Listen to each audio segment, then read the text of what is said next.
Bonsoir, bonsoir, bonsoir à tout le monde.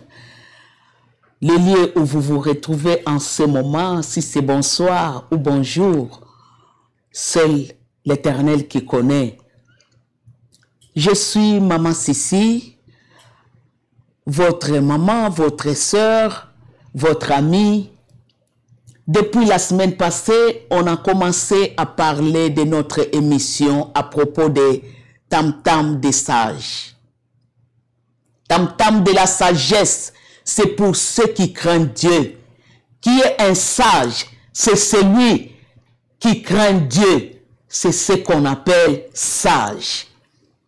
Et au travers de cette émission, on a commencé à traiter les sujets qui concernent la vie humaine.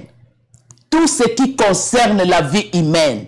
À propos de la famille, à propos de la santé, à propos de social, à propos de nos travail, à propos de tout ce qui concerne nos enfants. Nous allons commencer à discuter, à partager au travers de cette émission. C'est comme ça, la semaine passée, on était là, on a présenté l'introduction, on a présenté l'émission et on a présenté comment l'émission va commencer à se faire passer. Et combien de langues nous allons commencer à utiliser. Nous allons commencer à utiliser 3 langues. Nous allons parler cette émission en français et ça va passer aussi en lingala et ça va aussi passer en swahili.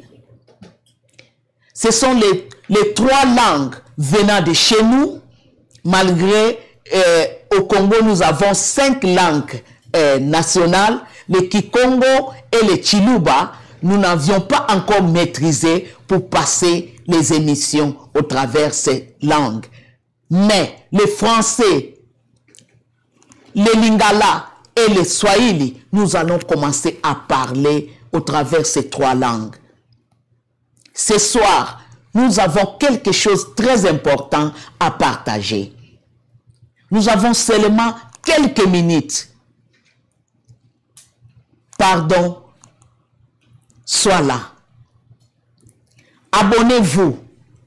Vous n'aurez pas manqué à attirer une leçon, ne fût-ce qu'une leçon, au travers de tout ce que nous allons commencer à dire. Ce soir, nous avons quelque chose à parler où les interlocuteurs qui ont suivi l'émission de la fois passée ont posé comme question, ont présenté comme préoccupation.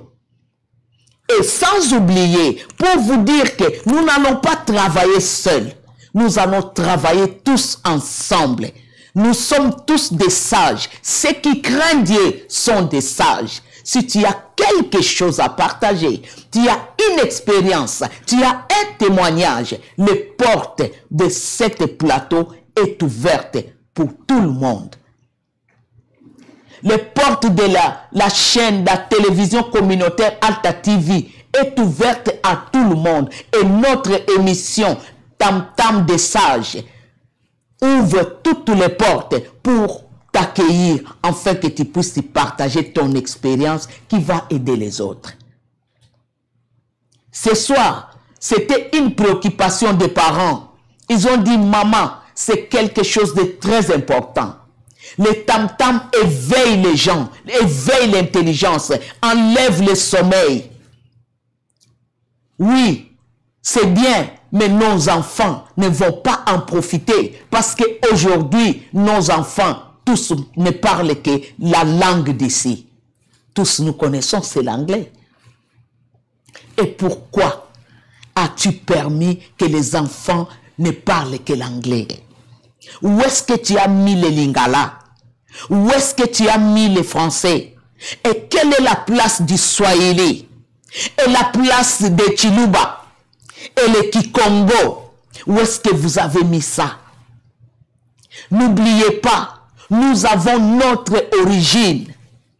Et nous devons apprendre à nos enfants nos origines. Ils doivent savoir. Ils viennent commencer par les langues, la langue. C'est très important que nos enfants savent que nous avons des origines différentes de ceux d'ici. N'oubliez pas d'apprendre à nos enfants nos langues maternelles, si nous pouvons le dire. C'est nos langues maternelles. Parlez aux enfants à la maison à nos langues maternelles. Ils vont apprendre l'anglais à l'école, dans la rue, avec les amis. Mais à la maison, ayez l'habitude de parler à nos enfants par nos langues maternelles. C'est très, très capital. Ça va nous aider beaucoup. En cas de problème, ils seront sauvés. Ils peuvent aussi sauver des familles. C'est parce qu'ils parlent la langue maternelle. N'oubliez pas nos langues maternelles. Apprenez aux enfants. J'ai vu d'autres tribus. Ils sont en train d'apprendre à leurs enfants des langues maternelles, même des cours d'histoire. Ils ont ouvert des centres de formation seulement pour apprendre à leurs enfants leur langue maternelle. Pourquoi pas nous? Insistons à nos enfants, même s'ils ne peuvent pas parler correctement, ne fût-ce qu'écouter, ne fût-ce que comprendre, c'est très important. Ne rejetons pas notre tradition. Parlons à nos enfants, utilisons nos langues maternelles, ça va les aider. Je sais que tu les connais, tu sais, tu parles aussi à la maison, mais seulement pour nous rappeler, pour nous éveiller, pour nous réveiller, nous devons continuer à parler à nos enfants par nos langues maternelles. Et les enfants m'ont posé aussi tant de questions. Ils ont dit, maman, tu as parlé beaucoup sur nous, mais il y a aussi quelque part, beaucoup de nos parents nous ont causé du tort. Quand nous étions en Afrique, c'était autre. Et quand nous arrivons ici, on voit autre. Nos parents changent d'attitude contre nous. Papa, maman, c'est simple. Attachons-nous. Accrochons-nous aux enfants. Je sais que ça devient dur parce qu'aujourd'hui, les médias ont remplacé la place des parents. Les enfants ont beaucoup de temps plus dans leurs médias que d'être à côté des parents. Mais nous, en tant que parents, nous, en tant que des responsables, et nous savons de quoi nous sommes capables, soyons toujours prêts à intervenir dans leur vie. Parlons de nos coutumes, parlons de nos traditions, parlons de Dieu, parlons de la société à nos enfants. Même s'ils ne vont pas tout écouter, s'il y a 10 mots, ils vont retenir même 2 ou 3 et ça pourra les aider à construire l'avenir. Mais si nous abandonnons, nous les abandonnons entre les mains de la rue, entre les mains des médias, ils vont apprendre d'une manière qui ne sera pas construite. Ils vont apprendre d'une manière qui ne leur donnera jamais la sagesse. La sagesse va de pair avec l'âge. La sagesse va de pair avec la crainte de l'Éternel. Et souvent, dans la plupart des cas, vous savez, tous les parents savent que nos enfants ne sont pas vraiment attachés à notre foi. Mais nous n'allons pas nous fatiguer. Parlons toujours aux enfants. Approchons-nous toujours d'eux. Attachons-nous.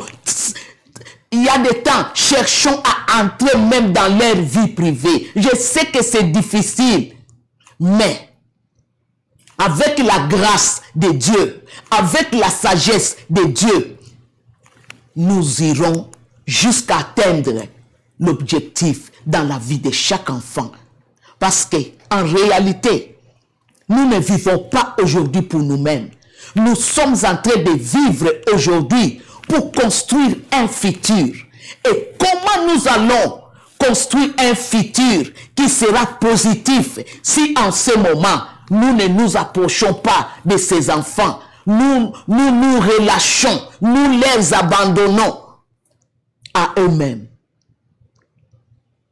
Soyons toujours prêts à parler à nos enfants. Même s'ils semblent de ne pas écouter, il y a quelque chose qui entre. Et cette chose qui entre, même un ou deux, ça va aller produire des bons fruits. Et ces fruits vont produire beaucoup de fruits après nous. Ne vivons pas pour nous, vivons pour nos enfants. Donnons-nous tout le temps. Je sais que c'est difficile avec le travail que nous avons, avec tout ce qui nous entoure, mais le temps de parler à nos enfants, c'est un temps très, très capital qui doit être respecté dans nos familles afin que nous ayons des futurs qui seront fructifiés. Merci beaucoup. Nous voulons travailler ensemble. À tout moment, amenez vos idées, amenez vos expériences. Nous sommes toujours là pour partager, afin que cela aide des générations futures. Que Dieu vous bénisse. Merci beaucoup.